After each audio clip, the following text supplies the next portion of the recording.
नमस्कार, राष्ट्रभोज से मैं पवन केसवानी।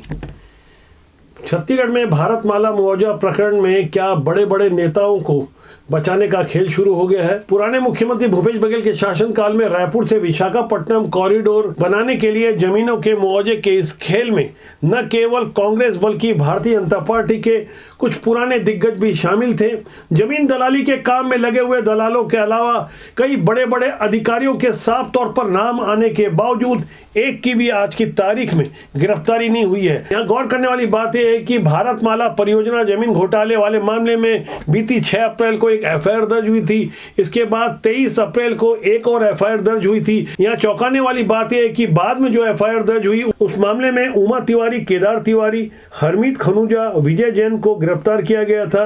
गौर करने वाली बात यह है कि ये गिरफ्तारियां भारतमाला मुआवजा घोटाले वाले मामले में नहीं होकर बल्कि NH 53 के चौड़ीकरण से संबंधित है, जो कि अभनपुर के उगेतरा गांव में हुए मुआवजे घोटाले पर आधारित है। यहाँ यह भी हैरान करने वाली बात यह है कि अभनपुर के उगेतरा गांव में जैतू साव मठ की जमीन पर फर्जी भूस्वामी बनकर मुआवजा लेने का मामला सामने आया था। इस मामले में जो गिरफ्तारी हुई है वह रायपुर विशाखापट्टनम कॉरिडोर का कोई हिस्सा नहीं था। कुल मिलाकर जमीनों से संबंधित इतने सारे घोटाले छत्तीसगढ़ में हो रहे हैं, हर दिन कुछ नए मामले सामने आ रहे हैं। जो मामले दरअसल ज्यादा हाईलाइट हो रहे हैं, दरअसल वो हाई प्रोफाइल लोगों से जुड़े हुए हैं, खासकर नेताओं से जुड़े हुए हैं। ऐसे नेता जिन्हें बचाने के लिए पूरा सिस्टम लगा हुआ है। गौर करने वाली बात यह है कि भारतमाला परियोजना वाले घोटाले के मामले में विधानसभा में नेता प्रतिपक्ष चरणदास महंत ने सीबीआई जांच की मांग की थी। फिलहाल सीबीआई की जांच तो नहीं हो रही है, लेकिन जो जांच हुई और जो पूरे खुलासे हो चुके हैं,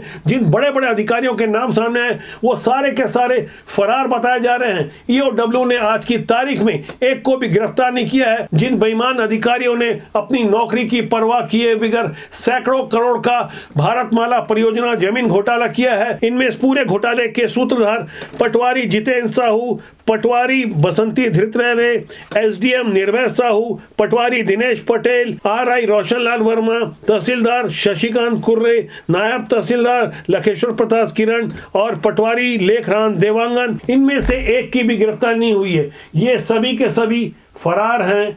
ईओडब्ल्यू, एसीबी या सामान्य पुलिस कोई भी इन्हें गिरफ्तार नहीं कर पा रहा है। ऐसे में गहराई से समझने वाली बातें हैं, क्या ये सब कुछ बड़े नेताओं को बचाने के लिए हो रहा है? अब बात यदि NH 53 के जमीन घोटाले की जाए तो जहां जमीनों का फर्जी मुआवजा भुगतान किया गया था, रायपुर कलेक्टर से जब इसकी शिकायत की गई थी तब कछुआ गति से जांच किसी तरह आगे बढ़ते गई। बीते साल 17 जनवरी 2024 को तत्कालीन अपर कलेक्टर BC साहू ने यह जांच रिपोर्ट सौंपी थी, जिसमें साफ तौर पर कहा गया था कि NH 53 में फर्जी मुआवजा भुगतान का मामला पूरी तरह प्री प्लान था, यानी सुनियोजित साजिश का हिस्सा था। ये पूरा घोटाला विभागीय अधिकारियों की मिलीभगत से सरकारी खजाने को करोड़ों रुपए का नुकसान पहुंचाने के लिए किया गया था। जिसके बाद ईओडब्ल्यू ने फर्जी जमीन मालकिन बनी उमा तिवारी, केदार तिवारी, हरमीत खनूजा जो कि तहसीलदार के पति थे और कारोबारी विजय जैन को गिरफ्तार किया था। अभनपुर के ग्राम उगेतरा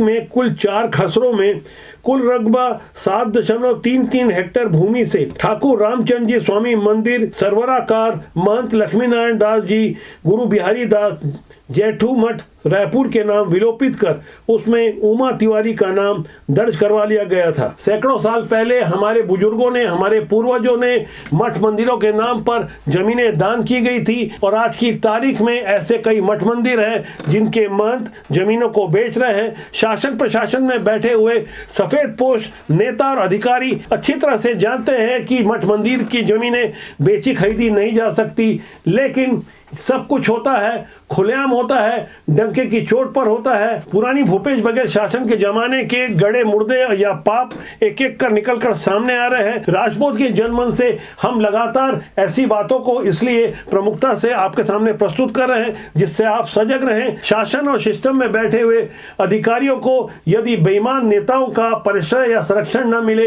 तो क्या इतना बड़ा पाप हो सकता है? गौर करने वाली बात यह है कि हर साल छत्तीसगढ़ में करीब 1000 करोड़ रुपए डीएमएफ फंड के माध्यम से विकास के कार्यों के लिए दिए जाते हैं। दरअसल डीएमएफ का फंड वो 1% राशि होती है जो खनिज रॉयल्टी की राशि होती है। शासन द्वारा खनिज ठेकेदारों से रॉयल्टी की जो 1% राशि वसूल की जाती है उससे अनेक विकास के कार्य होते हैं। उसमें अहम भूमिका कलेक्टर की होती है। कोरबा की पुरानी कलेक्टर रही रानू साहू और उनकी एक सहयोगी अधिकारी माया वारियर डीएमएफ फंड घोटाले वाले मामले में जेल में बंद है। इस मामले में भी कुछ ताजा गिरफ्तारी हुई है। आपके लिए जानना समझना बहुत जरूरी है कि आम जनता के गाड़े पसीने की कमाई, विकास के कार्यों में खर्च की जाने वाली कमाई के लिए किस तरह से 30 से 40% तक का भारी भरकम कमीशन लिया जाता था। और तो और हद तो इस बात की होगी बिना काम के भी बिल बन जाया करता था। जो ताजा जानकारी निकलकर सामने आई है, जो ताजा गिरफ्तारियां हुई है, उसमें कोरबा जिला खनिज न्यास यानी डीएमएफ घोटाले मामले में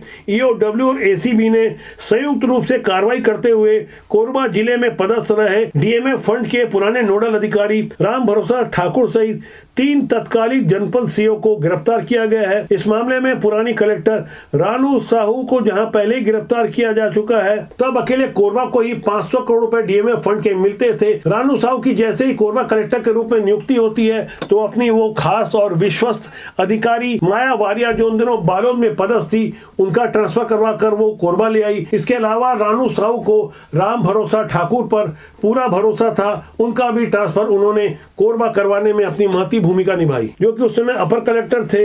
राम भरोसा ने राजू को डीएमएफ का नोडल अधिकारी बनाया और उसके बाद जमकर लेन देन का खेल शुरू हो गया।